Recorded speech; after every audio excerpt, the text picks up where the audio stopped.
Hello, everyone, and welcome to Awkward Conversations, the podcast about all things neurodivergent, which can get a little awkward for some. Having said that, I end up having some lovely conversations with my guests, and you're in for a real treat today. Today's topic is an especially awkward one for many, as we talk about death and grief as a neurodivergent person, with my very good friend Dianna Moylan. She received a terminal cancer diagnosis last year. This episode was actually filmed several months ago, but I am delighted that she is still with us today as I publish this in February 2025. We're also going to talk about aphantasia, face blindness, and some of her non-specific neurodivergent quirks that affect how she experiences the world. I'm your host, Samantha Stein, known to many as EO Samdy Sam, and wherever you're watching or listening from, I hope you get value and joy out of these conversations, awkward or otherwise. So Dianna, really great to have you on the show. Would you like to introduce yourselves a little bit to our audience? Thank you. I'm always put about when I think about what people might want to know about me, but because it's been interesting to me, but who knows? Anyway, I grew up unaware that I had like a disability, the inability to have pictures in my brain. If I'd known what I was fighting, I think I might have given in and just gone back to bed. But I didn't know. I knew that from other people's language, they didn't think the same as I did. And I understood that. I also understood that I was smart, so I could deal with whatever it threw at me. So during my life, I've been computer programmer, carer, teacher of computing, humanities teacher. I've run drama groups for adults, and for kids, I've written performance pieces for kids, for children. I've done a lot of amateur performing. I have a barn dance band. I play the piano accordion. I love to be part of the attention area, so long as I've had a chance to prepare so that what I'm doing beautifully. I'd rather die than not do it beautifully. You know, I practice. If I've got a barn dance coming up, I practice. So what have I left out? I'm 83. I've been given a terminal diagnosis of cancer, which doesn't seem to be working quite as the doctors thought it would. They're all kind of puzzled, and I get pointed out in the corridor. That's Dianna. She's ignoring what we've told her. I'm not. I'm just living my life as it comes. But at the moment, it's not coming with dire and destruction. Anything? Have I left anything out? Camp Quest. Oh, yeah. This is how we know each other, actually, is through the summer camp program that we started. Sam and I met when she publicised the fact that she wanted to run a summer camp. And I asked, politely or not, you ever done anything like this before? And she said, no. And I said, well, I have. And I can do this stuff. And we, between us really, mostly Sam, but we developed this thing that offered young people without religion a way to get in touch with themselves. So I taught a bit of philosophy, which helps, because when you realize it's okay to think, that's like double doors being opened into your life. And people don't encourage children in schools today to think. They encourage them to pass tests. Not the same. I would say, in my defense, I had worked at summer camps before. I'd never developed anything as exciting, though, but I don't think you can teach someone how to do it. You just have to dive in sometimes and do it. I was very young. I mean, this was 2008 that I remember posting that thing. And so I was a baby then, but we couldn't have done it without you. And I don't think we could have done it without each other. So it was a really amazing project while it lasted, and the philosophy of the camp itself, for some reason it seemed to attract a lot of neurodivergent kids, I think, undiagnosed or otherwise. We sort of seeked something out and found each other in a way that was quite wonderful for many years. So thank you for that wonderful introduction. I feel like you were the sort of person that has done so many unusual and unique things. Maybe you don't even think that you have, but you've just, in my experience, casually mentioned, oh, that one time that I did this and this, and I'm like, excuse me. Well, I consistently forget that I worked on the streets with drug takers. I consistently forget that. I forget that I worked within London with homeless people. Those things are done, but they have, they're part of who I am still, but I'm not in touch with that bit anymore. Mm. And in terms of your own neurodivergence, that's kind of a word that I'm using in this context to mean having a brain that diverges from the neurotypical norm, which is kind of a meaningless term, but also means something, I think. And several years ago, we actually did an interview about aphantasia, which is what you said, your inability to form mental pictures in your mind. So if we say visualize an apple, you'd probably draw complete blank. Is that correct? Yes. Okay. And I think I actually can't remember. I should have watched this video in preparation. Are you okay? Yeah, I was just trying to see if I could see one. I still can't. Okay. So I think there are levels of this inability, and you are probably the most extreme where there is nothing. I think that's from my understanding And from talking to the other people interview. with nothing, Yeah. it's a real comfort to them to find that there are other people with nothing. Yeah, absolutely. And I think I'm somewhere in the middle where there is something. If you say visualize an apple, there's something there, but it's certainly not a picture. It's very wispy and fades away as I try and look at it. So it's sort of a frustrating middle. And I remember we were talking a bit about how, you've always known that your brain was different, which you said. Um, in that time, that was several years ago. I think it was about 5 years ago. Since encountering the term neurodivergence or thinking of yourself as having a neurodivergent brain with whatever sub-label that you might want to look at it, have you come to any realizations about how you would now think of yourself? Has that changed in any way? I still absolutely refuse to think of myself as autistic. I am not autistic. I am, however, different. I manage things differently. If I can plan, I can deal with a thing. I hate surprises. I hate surprises such a lot. Surprises, you can take surprises and sink them in the Atlantic. I don't want to know about surprises. So this was a bit of a surprise when in March this year, the doctor said to me, if the cancer's come back, you're dying. But then to deal with that, I made my family and my friends accept that I needed to talk about it. And I made myself talk about it. And I made them talk about it. And I made black jokes, which some of them gasped at. But we're all now on the same page. We are allowing Dianna to die her way, Mm-hmm. which is my right. Absolutely. I completely agree there. And when you got that, I don't want to say diagnosis because you already sort of had a diagnosis before that, but when you were told that it's come back and it's terminal, um, how did you react and how did people expect you to react? You expected me to cry and to break down in a corner, and I didn't. In Mm-hmm. any way, I haven't cried about this. Um, I don't cry very often anyway, but this has not made me cry. It has not made me sad. I wake up cheerful. I continue cheerful. I'm never really sad. I think it's because I'm not afraid of it. I'm afraid of being in pain. Of course I am. But nowadays, there's no need for you to be in pain. At the moment, I have no pain. But once it comes, I will get help with it. I'm not afraid of an end because any more than I was aware of my beginning, I'll not be aware of my end. Mm-hmm. Do you think that if this had come at a different time in your life, that you would have felt differently? I'd have been pretty pissed off if it came when I was 40. Yeah. I knew I had a lot to do, and I've done some of it. So maybe the emotional side of it is really, it's like I would say a life well lived. It's something that's a part of it, perhaps. When I look Yeah. back, my daughter was here last night and we were talking about things we regret. And I can really only think of one thing I regret. Well, apart from a very ill-chosen marriage partner, but that's a different thing. One thing I regret that I did purposely, one thing in 83 years, that's a bit pathetic if I was going to really want to be nasty. Would you be prepared to share that what that was with us? Yeah. We, I was 13 in the year that I would be 14 at the end of the year.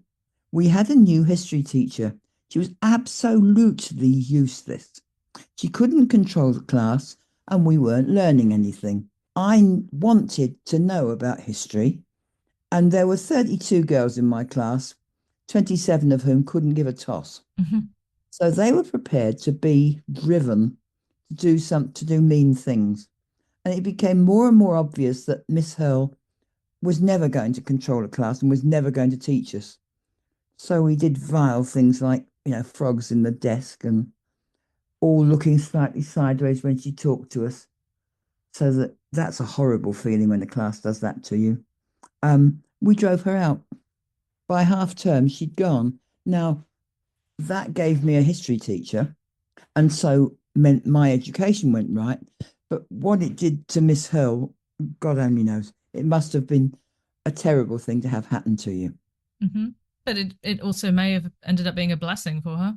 A It blessing. That's the I wrong kind of language, but can't say that one way or yeah, another. I know that what I did was good and bad at the same time. yeah. And it's an interesting thing to know that things can be good and bad at the same time. Mm. And if you can embrace that as part of your philosophy, then maybe life will be easier. Yeah, it's embracing the shades of grey rather than the I black mean, and white. let's not talk of 40 shades. No, no, just the regular shades of grey Yes. that exists in the sort of moral grey Yeah. area. Yeah. And sometimes it is possible to be right and wrong at the same time. And that's Absolutely, yeah. dead confusing. But I think it's also about being comfortable being comfortable in that because it's an uncomfortable feeling. Yeah, once you realize that it's inevitable that sometimes you will hit that, it's bearable. Going back to your when you were told that you were dying, um you say you're not a very emotional person, but you wake up every day happy. I think that's a really interesting thing as someone who wakes up probably less than 80% of the time happy. It does happen sometimes, you know. Can you tell us a little bit more about your emotions and your experience of going through life? Like I'm just completely impressed going through life waking up every day happy, and it's how I've known you for I don't know how many years is it now, 16 years. I'd just be really fascinated to know what that experience is like for you. I don't know because I don't know what it would be like not to have it. That's one of those things that we deal with all the time, isn't it? That I'm very lucky, but I've noticed that when I've been on training courses, for example, people don't want to be near me first thing in the morning because I'm so bloody bouncy. And I do bounce. I'm a tigger. I'm a bouncer. I've never eored in my life. A lot of people won't know what that is, but perhaps we I can think the audience will know. I think they'll know. Yeah. I've never been depressed. I don't do depressed. And it's incredibly lucky, but I have no idea what it would be like not to have it because Mhm. I've got it. And it's like not seeing pictures. It's just another factor that's made it possible. I mean, it was a very ill-chosen marriage. And if I hadn't had the cheerfulness, I would have had to kill him. Like Hmm. it would have destroyed me. And the cheerfulness is what stopped it from destroying me. Yeah. I mean, when the way that you talk about your internal state in that way, to me, that seems very, I don't want to say neurodivergent, it seems very atypical. I don't know a lot of people who exist like you exist in this kind of way. And then you throw in something like, oh, I would have killed him kind of thing, which I very much appreciate. I don't even think it's dark humor. I think it's just there is a sort of delightful darkness in you. So, talking about your aphantasia, how has this shaped other aspects of your life, such as your memory, your relationships? Well, the first answer to that is I don't know because I've never been without it. Therefore, it's quite difficult to weigh it up. I think what it did when I was a youngster was that I realized that I wasn't going to learn the way other people learned, Mm-hmm. but I wanted to know everything, everything. So I had to work out a way. So the way I did it was to train my listening so that I could, if the teacher, sometimes the teacher says, well, you were paying a lot of attention, just tell me what I said. I would come back with exactly word for word what the teacher had just said. That was, I think, part of the process that I dealt with not pictures, with hearing memory. Mm. Hearing memory is not emotional, very.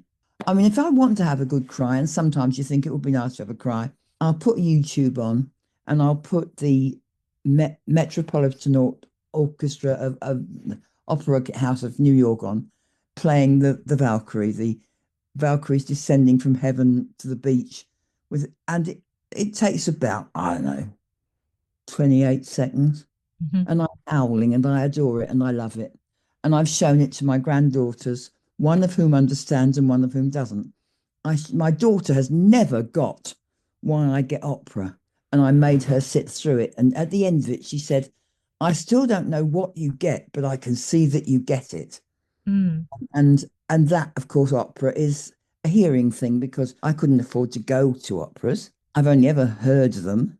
Well, I've seen about a dozen live, but that's not enough. I don't think there are answers to some of your questions. Well, I'm interested to hear your perspective, regardless of whether they can be fully answered or not. Yeah. Do you think, because you have such a strong musical background, and do you think that that is related to the lack of pictures then? Do you think it's just wired a different way round or I not? don't know. I'm differently wired.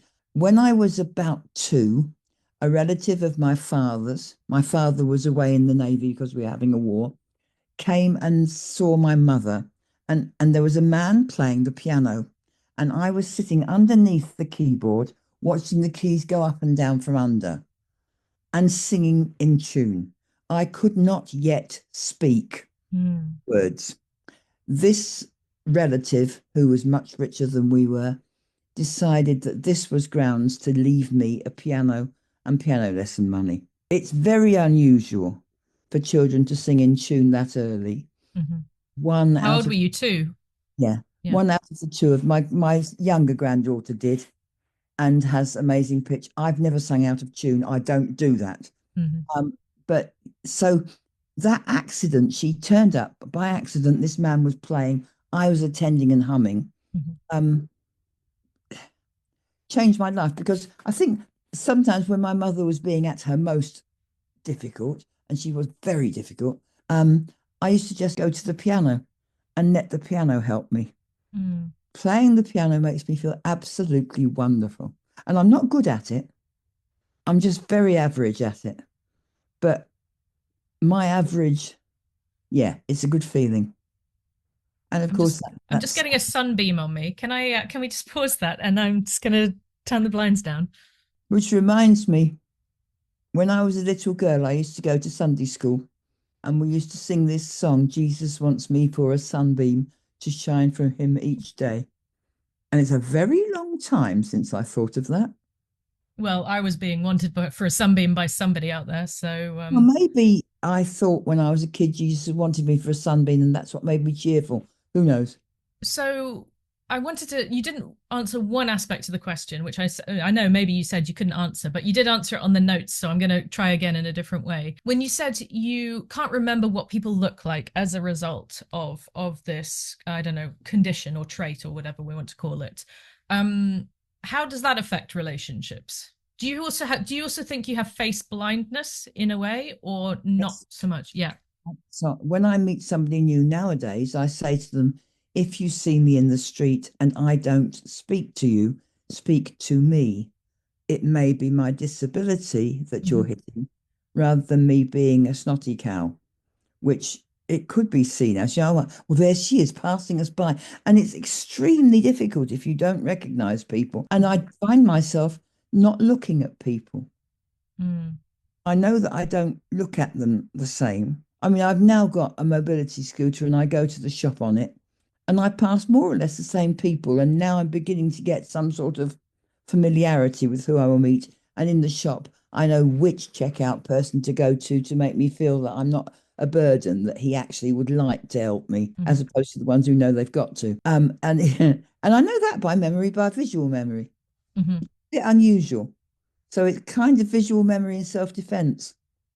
So if somebody showed you a picture of those people out of context, would you recognize them or I'd no be idea? absolutely lost. Okay. And if somebody showed you a picture of me, you'd be able to say who that's Sam. Yes. Yeah. But if I had my hair up and not wearing any glasses, I'd still recognize you. okay.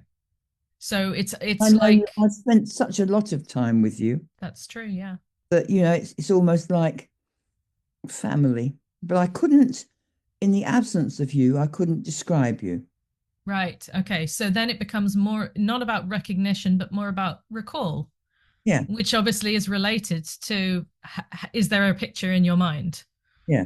Among the many other things that you've done in your life, you are a poetry writer. Yes. You said here in the notes, my poetry lacks imagery, and poetry saying like drawing with words, I think you referred to it to. Can you explain how you create poetry without an image that you're going for? I think it's quite unusual to write poetry that way. Because most of my poetry is about philosophy. It's about how I think, how I operate, how the world and I interact.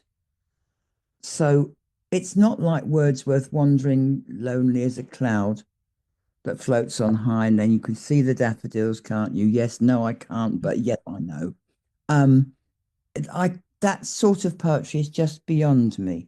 Mm-hmm. It's far more likely to be about what I thought last week, or it's about thought poetry rather than picture poetry.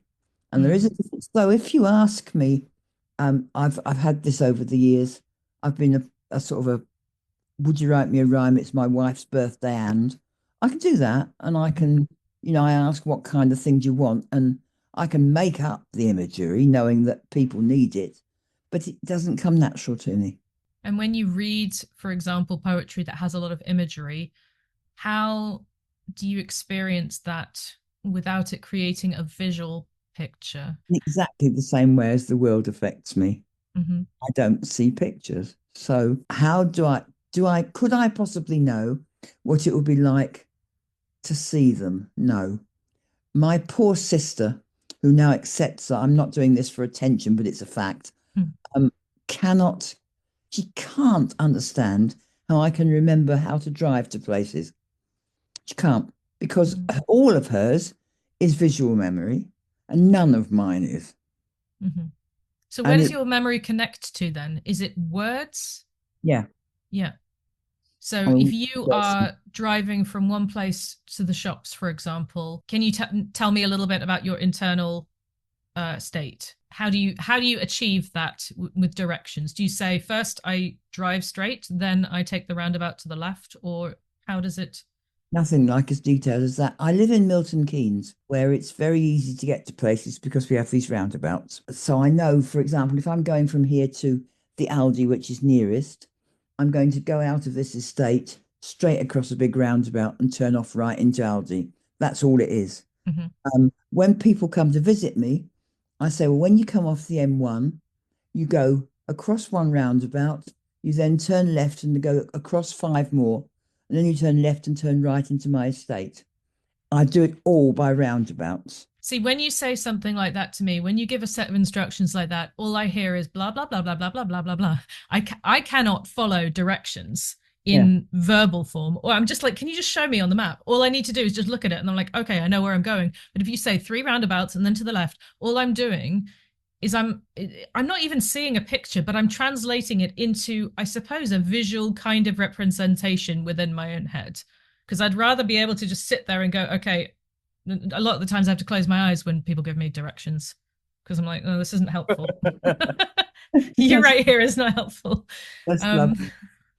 I But just yeah, find it fascinating, these differences, and yet we still manage to connect with each other. we do. So, as someone navigating terminal illness, how does being an atheist shape your perspective on life and death? It takes away the fear. People who are Christians or Muslims die knowing that they will enter paradise if they've been good. I know I've been good, but I also know that there's no such thing as paradise. So it doesn't matter whether I was good or not, really. Um, I'm going to die. This, whatever it is I've got, will stop ticking. I think of it sort of as something that ticks and it'll stop. And then I won't be here anymore. And people will remember me because those close to me know that I was lovely. And people who don't know me, it won't matter. And those on the fringes of it might think of me once a year or, do you remember so and so? But none of that's important because I'll be, not to me, I'll Mm. be dead. And that's fine. I am not afraid of it. That's really interesting because I'm an atheist as well, as many of my viewers probably already know. And I still have that sense of fear, but it's not fear. It's not fear of hell because, that particular education didn't go in fully, obviously, when I was younger. Um, I suppose my own fear is more of it's a fear of non-existence. I think maybe that's what you were describing earlier when you said I'd be pissed off if I was 40 and had this because I feel like I haven't done it all. I haven't done the things I need to do yet. Yeah. So that to me, I think is where the fear comes from. So I suppose that's positive in a way that to think that in your position there wouldn't be fear. It's far more reasonable to be afraid of death if you're 40 than if you're 80, although I'm much closer to it and it might be threatening, but it's also inevitable. Mm, And there's not a lot of point in fighting inevitability. What an incredibly difficult word to say. inevitability, yeah. Yeah. You can't fight it. I'm 83, so 20 years more I might have hoped for. I'm perhaps going to get a year or 6 months, but my fighting it won't make the slightest difference. I Hmm. shall still die at the end of it. Yeah. Well, as we all will, to be Yeah. honest. And that's Um, okay. but I do think that you have a certain stubbornness that has already kept you alive. I think that and they, it was earlier in the year, wasn't it? And they gave you some number, and I remember thinking, she's not going to let that happen. I don't know why, because she's too pissed off at this point. Because you've always told me I'm going to live to 100. Yeah. So I always had this feeling. I was like, I don't think it's going to take that long. But obviously, for me, dealing with it, it's different when you're dealing with yourself as when you're dealing with a loved one. Yeah.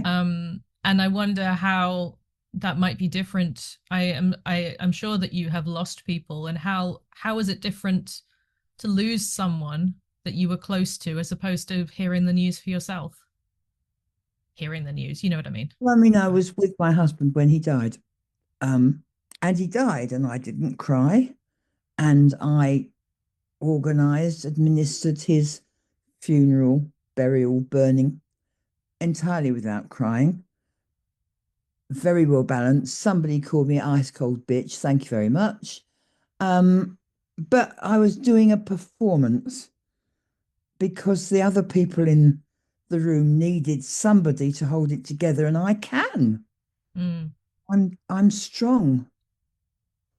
And I've lost two other very close friends, female friends, to cancer. It makes me very cross. But there's a difference between cross and angry. It doesn't make me angry. There's no point in being angry. It just makes mhm, me a bit cross. yeah.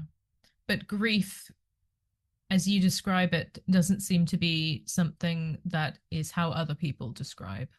No, because I don't think I'm very emotional. Hmm. My mother was so awful. It was essential to shut your emotions away, or she got you and she hurt you. Hmm. So it was important that I stopped listening to, if you didn't exist, I'd have a happy life and I wouldn't be married to this dreadful man with these two extra children. Hmm. The blaming me thing would have destroyed me. So I had to shut it down. And I think in shutting it down, I shut something else down too. Mm.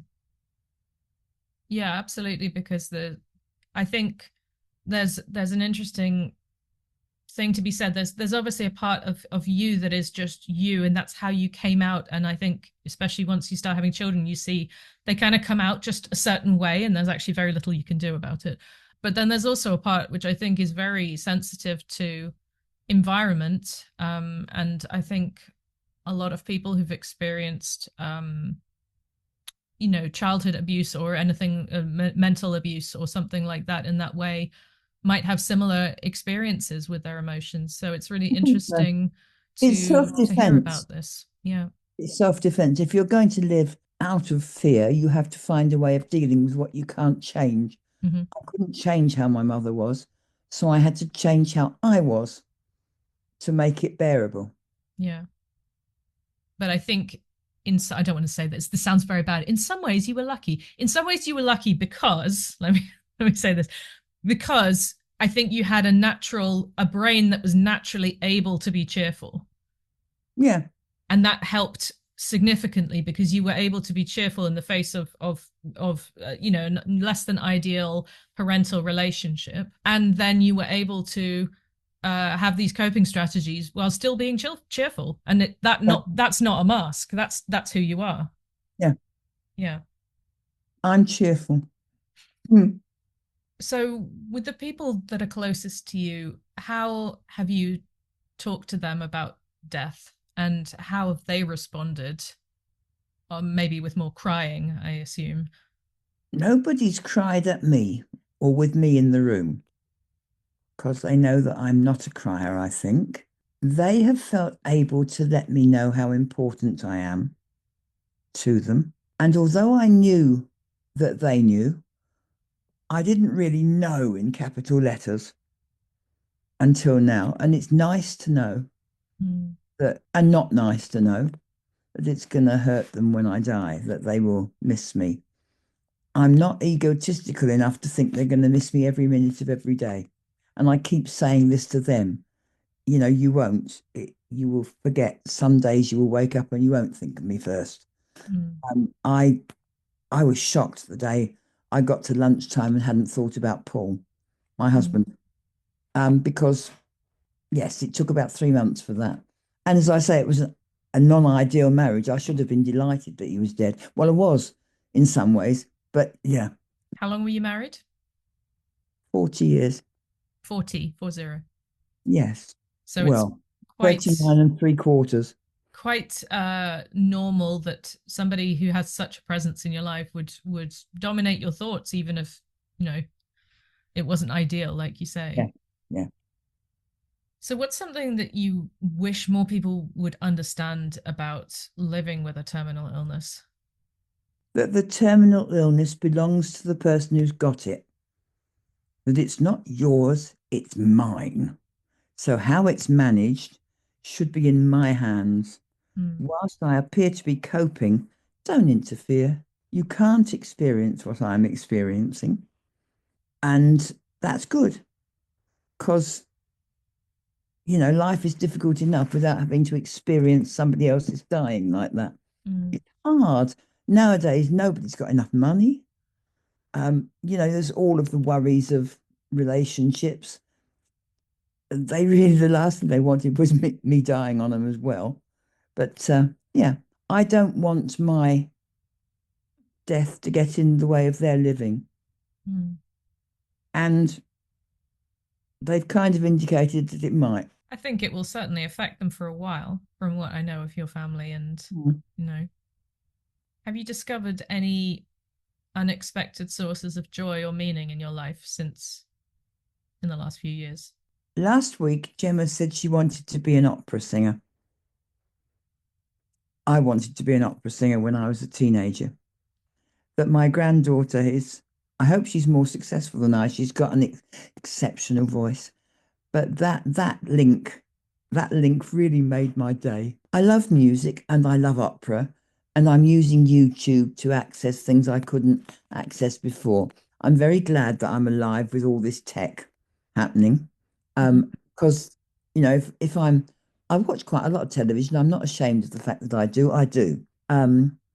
People watch television. To know that on there I have access to those things is great. There's access to Stephen Sondheim's shows. There's access to opera. There's access to Beethoven's Ninth, which is an end of the world piece of music. I think I've probably taken more joy in music lately, but I can't play the piano accordion because since I was ill with my chest, I'm not strong enough. Mm. Can you play? Are there any instruments you can play, or have you not been able to? Piano, Piano. Yeah. I've got a proper piano keyboard.